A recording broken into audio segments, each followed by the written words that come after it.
আপনি কি জানেন একজন সাংসদ কত টাকা বেতন পান? বেতনের সাথে আর কি কি সুযোগ সুবিধা পেয়ে থাকেন?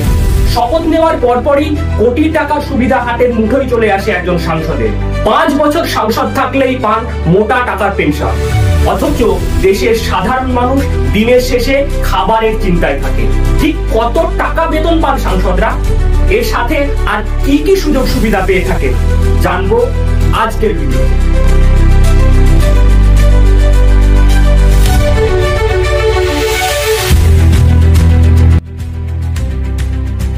আমরা সাধারণ জনগণ ট্যাক্স দিই, সেই ট্যাক্সের টাকা কোথায় যায়?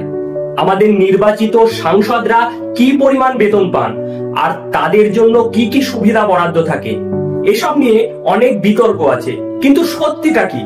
ভারতের সাংসদরা 2 কক্ষে বিভক্ত, লোকসভা এবং রাজ্যসভা। নির্বাচিত কিংবা মনোনীত সকল সাংসদই বেতন এবং সমান সুযোগ সুবিধা পেয়ে থাকেন। একজন সাংসদ মাসে 1,24,000 টাকা বেতন পান। দৈনিক ভাতা পান 2,500 টাকা প্রতিদিন, যা অধিবেশন চলাকালীন প্রদান করা হয়। নির্বাচনী ভাতা পান মাসে 70,000 টাকা। অফিস ভাতা পান মাসে 60,000 টাকা। এছাড়াও বিনামূল্যে 34টি ফ্লাইটে যাতায়াত করতে পারেন। যতদিন সাংসদ থাকবেন, ট্রেনে ব্যক্তিগত বা অফিসের কাজে ততদিন আনলিমিটেড ফার্স্ট ক্লাসে যাতায়াত করতে পারবেন। নয়াদিল্লির অভিজাত এলাকায় থাকার জন্য ফ্রিতে একটি বাংলো পান। যদি কোনো সাংসদ থাকার জন্য বাংলো না নেন, তাহলে ভাড়া বাবদ প্রতি মাসে 2 লক্ষ টাকা করে পান।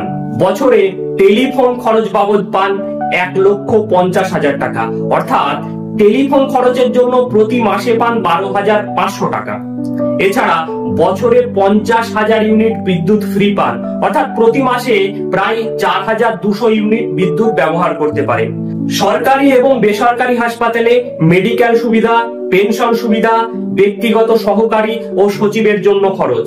স্বাধীনতার পর প্রথম সাংসদরা মাসে মাত্র 400 টাকা বেতন পেতেন।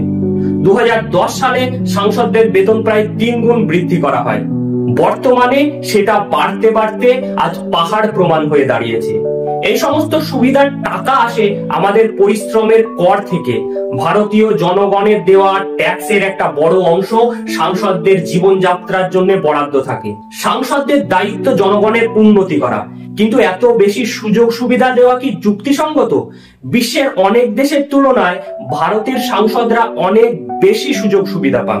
একজন সাংসদ দেশের সেবক, জনগণের টাকায় তার জীবন চলে।